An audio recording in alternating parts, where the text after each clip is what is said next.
Again, my name is Amelia Castro with Wachovia. I am your local short sale manager. For those of you that have heard my presentation before, our process has changed. I'm basically your point of contact when you list one of our properties, so you don't go to corporate with it, you're going to come to me. We don't use equator on these short sales. I am your equator. I used to go out and meet with the seller to go over the hardship and explain the benefits of the short sale. That's one of the changes. I no longer do that. I cannot meet with the seller anymore.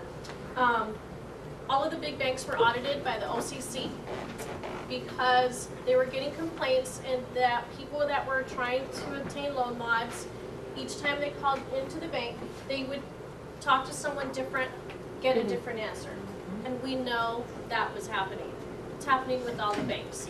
So the government said we want one point of contact from loan mod all the way through foreclosure. So with that, I can no longer talk to the seller, or I'm violating what the government's asked us to do. I'm always your point of contact. It's kind of a good thing. It's a double-edged sword because I can't help you sell the short sale anymore. But the good thing about it is that people that continue to apply for loan mods over and over again can no longer do that. Because that one point of contact is going to say, you know what, we went over these numbers last week, nothing's changed, you don't qualify, you need to decide what you want to do, short sale, do or foreclosure. So people that were on the fence, it's really going to make them move forward and make a decision. So that's the good thing about it. And again, the only part I don't like is that I can't help the seller, which I hardly used to do that anyway. Another good thing is that we no longer need a hardship. So as long as someone wants to short sale their property and it's one of our portfolio loans, we're going to let them do it. We're going to let them move forward with this. So I no longer need to approve the hardship. We don't need a hardship letter. Okay? So your package is the fast track form, the estimated HUD, the third-party authorization, and the fully executed offer. That's all I need. I do not need any financials. So please don't send me financials because it just bogs down my my email mailbox and we don't look at them anymore.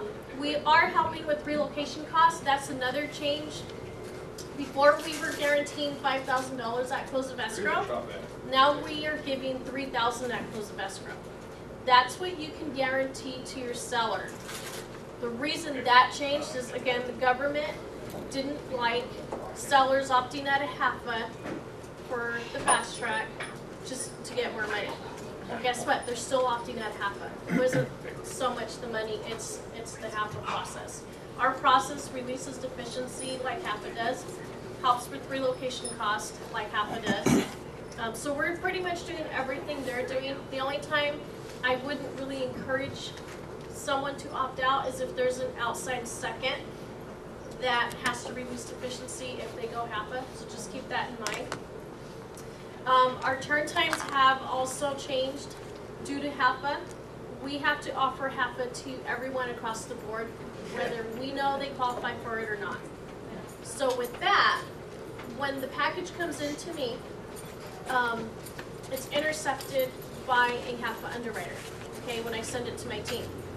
If the seller doesn't return calls, and they typically don't when it's the bank, because they think it's a collection department, the file's going to sit there for a minimum of 2 weeks, maybe 3 weeks, before we opt them out of HAFA. So our turn times aren't as fast as they were because of that. They can opt out up front with a letter. The letter has to be very specific as to what's on it, and I do have the instructions that I can email you on that HAFA opt-out letter. It's not something that the bank puts out, it's just something that I put on a regular Word document that I can send you with the instructions that what the bank expects on that letter. Another change is commissions. Commissions are still 6% for husband and wife teams and 2 agents and your wife, 4% if you're double ending the deal. The change is that if you're able to close within 30 days of the demand, we're going to pay you an extra 1%. So it'll be 7 instead of 6 or 5 instead of 4. If there's like a husband and wife team in your office, it's 6%. Yes, it's only, we cut commission if you're double ending it, if you're representing both If it's parties. another agent in my office, it's 6%.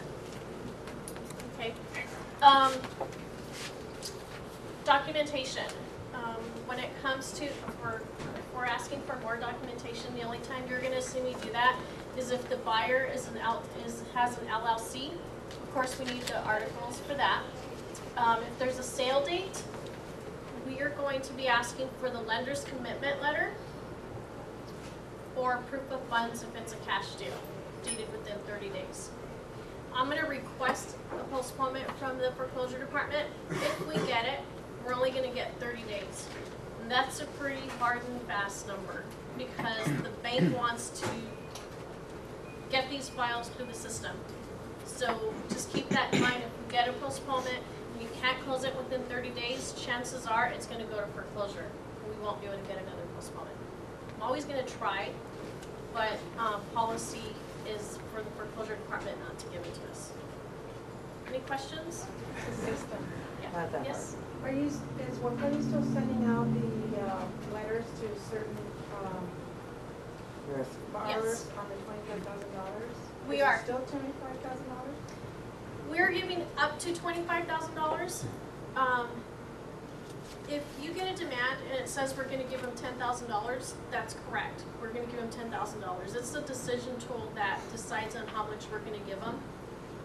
Don't go out there and tell someone that the bank's could give you more than $3,000 because that's all they're going to remember. Guaranteed 3, but it can be more. Heads up, we're also sending out letters for deed in lieu. Okay. If your seller gets a letter for deed in lieu, but they really want to do a short sale because that's more beneficial, a deed in lieu is like the foreclosure. We will match the dollar amount that the deed in lieu department is willing to give them. And I've seen them out there for like $20,000. As long as that letter is not expired when you send me the package and send me that letter with it, we're going to match that.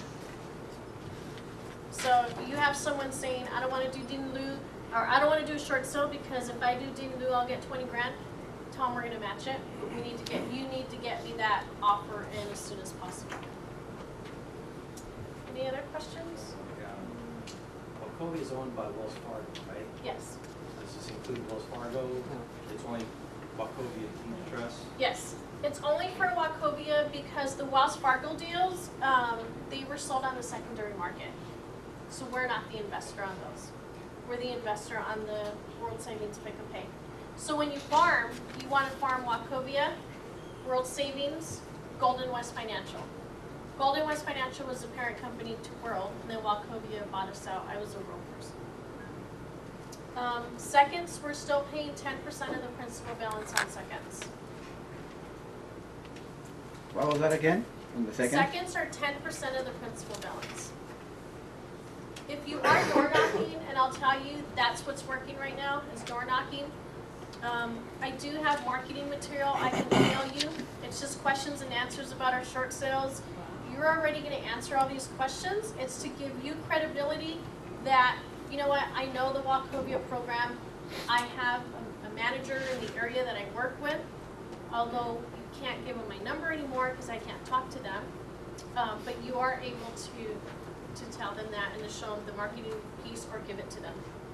If you'd like it, you just send me an email and I will send it to you PDF. We have it both in English and Spanish. Any other questions? Does it sound like a good opportunity? Yes. A lot of agents are not working it, believe it or not. And it's a great, great opportunity. And I'll tell you, we are moving with foreclosure. We're not sitting on these loans. There's a backlog in the foreclosure department. We have about 500,000 loans across the country that are delinquent. 200,000 of them are in foreclosure. Another 100,000 should be in foreclosure, but foreclosure just backed up.